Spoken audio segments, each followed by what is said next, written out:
Very nice. Mom, अक्सम को तो बिल्कुल भी शॉपिंग की सेंस नहीं। बेटा ये लड़कों का डिपार्टमेंट है भी नहीं। वो भी यही कहकर। ये उठा लो सब।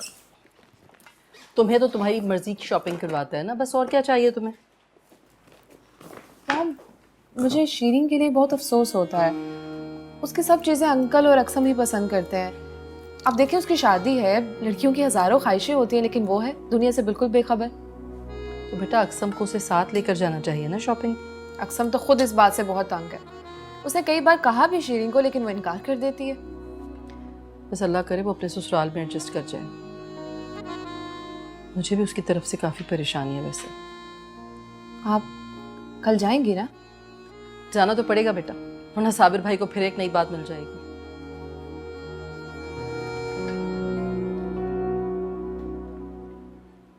वैसे नाजिया तुम उस लड़की से मिली और जिसे अदन पसंद करता है।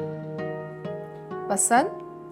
मॉम, बात पसंद से बहुत आगे जा चुकी। भाई प्यार करते हैं उससे।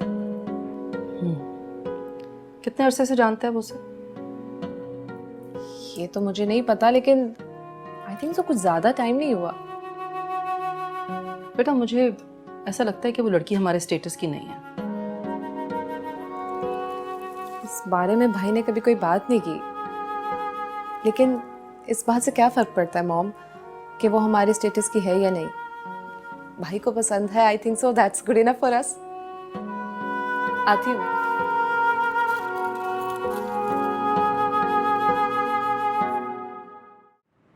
तुमने मुझसे कुछ कहा क्यों नहीं? सब कुछ चुपचाप खुद सहती रही।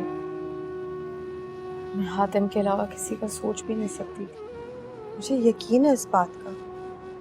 मुझे लगा था कि हातिम को भी होगा। हातिम का यकीन मुझ पर से टूट गया है। उसे सिर्फ गलत फहमी हुई है। जब वो सुकून से इस बात पे सोचेगा तो उसे एहसास हो जाएगा, उसे भी यकीन हो जाएगा कि तुमने कोई गलती नहीं की बेटा। उसने शक किया है मुझ पर, एक बेबुनियाद बात को बांधकर मेरी मोहब्बत को भूल गया। जब सोमिया रोना नहीं, तुम्हें पता है ना तुम्हारे आंसू देखकर मुझे बहुत तकलीफ होती है।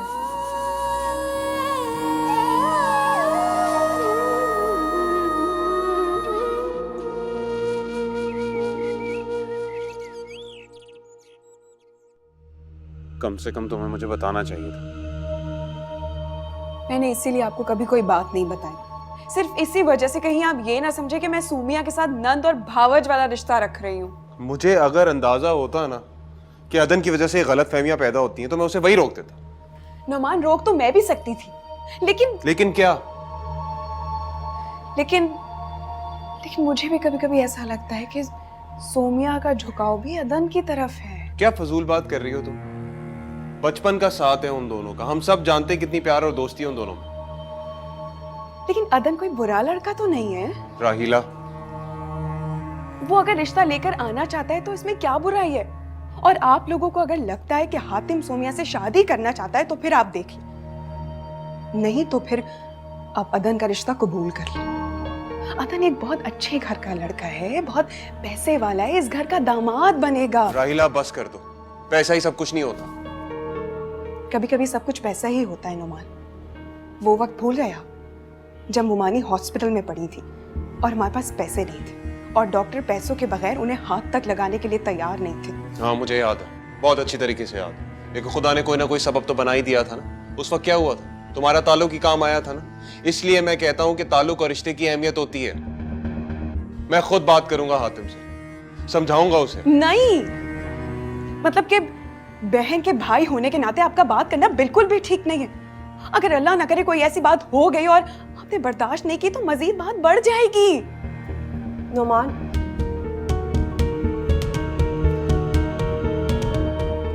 राहिला बिल्कुल ठीक कह रही है। तुम हातिम को बुलाओ, मैं खुद उससे बात करूंगी।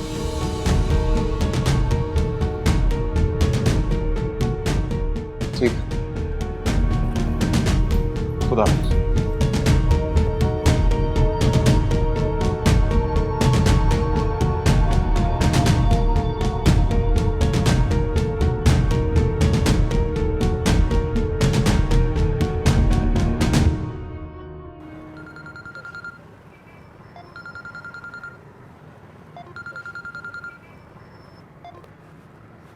हेलो। बैंक चले गए हो क्या? नहीं, बस पहुंचने ही वाला हूँ। खैरियत? ऐसा हो सकता है कि तुम सारी बातें भुला के आज अम्मी से मिलने चले आओ। यार नुमान, प्लीज़ मुझे शर्मिंदा मत करो। वो भी मेरी माँ जैसी हैं, मैं भी उनसे मिलने के लिए बेचैन हूँ। ठीक है, फिर आज शाम को चक्कर लगा दो। ठीक है, आऊँगा। Thank you Adi. Okay bye. Okay bye.